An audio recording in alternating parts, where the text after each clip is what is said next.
ભાવનગર લઠ્ઠાકાંડ પર અત્યારના વધુ એક મોટા સમાચાર। સ્ટેટ મોનિટરિંગ સેલે શરૂ કરી ડિપાર્ટમેન્ટ ઇન્ક્વાયરી। એલસીબી વર્તેજ અને નીલમબાગ પોલીસ સ્ટેશનના સીસીટીવી ફૂટેજની તપાસ થઈ રહી છે।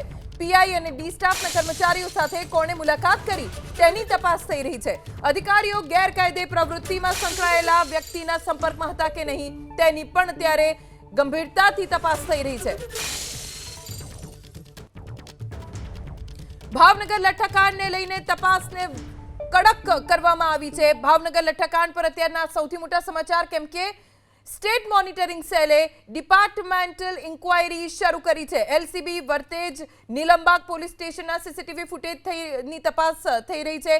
અગાઉ પોલીસ કર્મચારીઓના પણ નિવેદન લેવામાં આવ્યા। જે દર્દીઓના ડોક્ટર્સે સારવાર કરી ડોક્ટર્સના પણ નિવેદન લેવામાં આવ્યા। અમારા સંવાદદાતા પાર્થ મજીઠિયા પાસેથી વધુ જાણકારી મેળવીશું। પાર્થ, ડિપાર્ટમેન્ટલ ઇન્ક્વાયરી અત્યારે થઈ રહી છે, સીસીટીવી ફૂટેજ ચેક કરવામાં આવી રહ્યા છે, શું કાર્યવાહી થઈ રહી છે?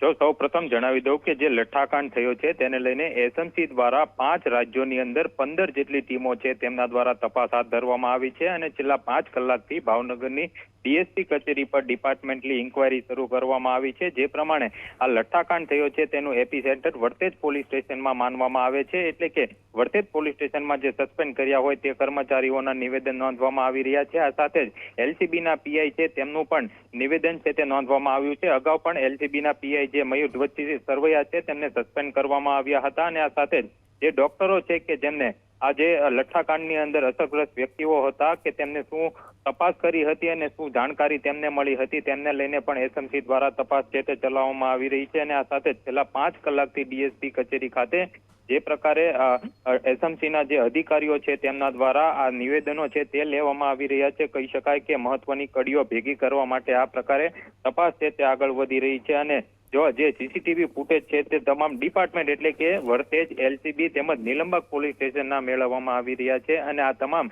જે સીસીટીવી ફૂટેજ મેળવવામાં આવ્યા છે તે 15 ઓગસ્ટ પછીના મેળવવામાં આવ્યા છે, એટલે કે જ્યારેથી લઠ્ઠાકાંડની શરૂઆત થઈ ત્યારથી અત્યાર સુધીના જે સીસીટીવી ફૂટેજ છે તે એસએમસી દ્વારા કબજે કરવામાં આવ્યા છે અને કોને કોને મળવામાં આવ્યું હતું અને કોણ પીઆઈની શું મુવમેન્ટ હતી તે તમામ દિશા તરફ હાલ એસએમસી છે તે તપાસ કરી રહી છે। પાર્થ, આભાર જાણકારી આપવા માટે।